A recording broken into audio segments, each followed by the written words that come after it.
আসসালামু আলাইকুম বন্ধুরা, শুধুমাত্র 5 লিটারের তেলের বোতলে কিভাবে মরিচ গাছ লাগাতে পারবেন আর সেটাকে কতটুকু যত্ন নিলে আপনারা পরিমাণ মতো ফল পাবেন সেটাই দেখাচ্ছিলাম। আজকে আমাদের ছাদ বাগানে গিয়েছিলাম আর সেটা আপনাদের সঙ্গে শেয়ার করব। তো এইখানে যাওয়ার পরে আমরা দেখলাম কয়েকটা টমেটো পেকেছে আর সেটা ছিঁড়ে নিচ্ছিলাম। আবরারকেও সাথে নিয়ে গিয়েছি, ও ছিঁড়ার জন্য রেডি হচ্ছিল। ও বলছে মাম্মি আমিই ছিঁড়বো। যাই হোক, এই টমেটো গাছগুলো আগে অনেক টমেটো ছিঁড়া হয়েছে, এখন প্রায় শেষের দিকে মরা মরা অবস্থা।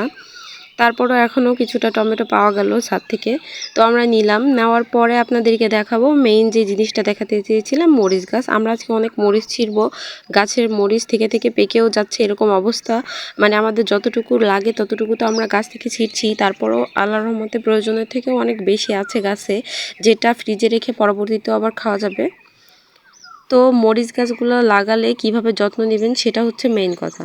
মরিচ গাছ লাগালে আপনাদের যত্ন নেওয়ার জন্য খুব বেশি খাটাখাটনি করতে হবে না, শুধুমাত্র অল্প পরিমাণে মাটি নিয়ে নেবেন। মানে 5 লিটারের একটা বোতলকে মাঝ বরাবর কেটে নেবেন। ভবিষ্যতে আমি কোনো ভিডিওতে অবশ্যই আপনাদের সঙ্গে এটা শেয়ার করব।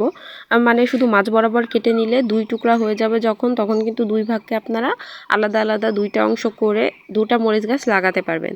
ওর মধ্যে আর কতটুকুই বা মাটি ধরে, যতটুকু ধরে ততটুকু দিয়ে মরিচ গাছ লাগিয়ে নেবেন। আর যত্ন বলতে দেখুন, আমি কিন্তু শুধুমাত্র পরিমাণ মতো পানি দিয়েছি, খুব বেশি যত্ন করেছি তা না, শুধু পানি দিয়েছি আর তেমন কিছু দেওয়াই হয়নি। মাঝে মধ্যে হ্যাঁ চাল আর ডাল ধোয়ার পানি দিয়েছিলাম, আর কোনো কিছু এক্সট্রা আমি দেইনি, না কোনো সার না কোনো কিছু।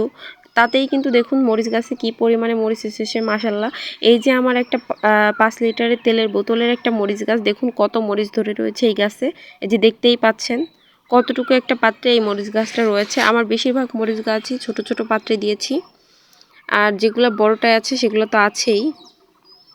তো আজকে আপনাদের সঙ্গে মরিচ সংগ্রহ করছি, আপনারা মরিচ দেখে তো বুঝতে পারছেন কত পরিমাণে ধরেছে। কিন্তু যতটা তো বললামই, শুধুমাত্র গাছের গোড়ায় আগাছা জন্ম নিতে দেবেন না, নিয়মিত পানি দিয়ে যাবেন।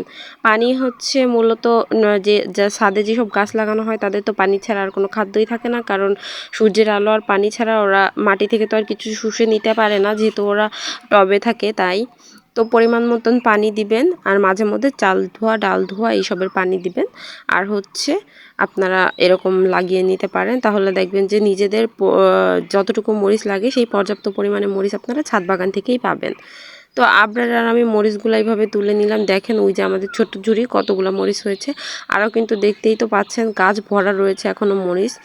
আপনারও ছিঁড়তে চাচ্ছিল মরিচ, কিন্তু আমি নিষেধ করেছি, কারণ মরিচে হাত জ্বলতে পারে। বললাম বাবা তুমি টমেটোটাই ছিঁড়ো।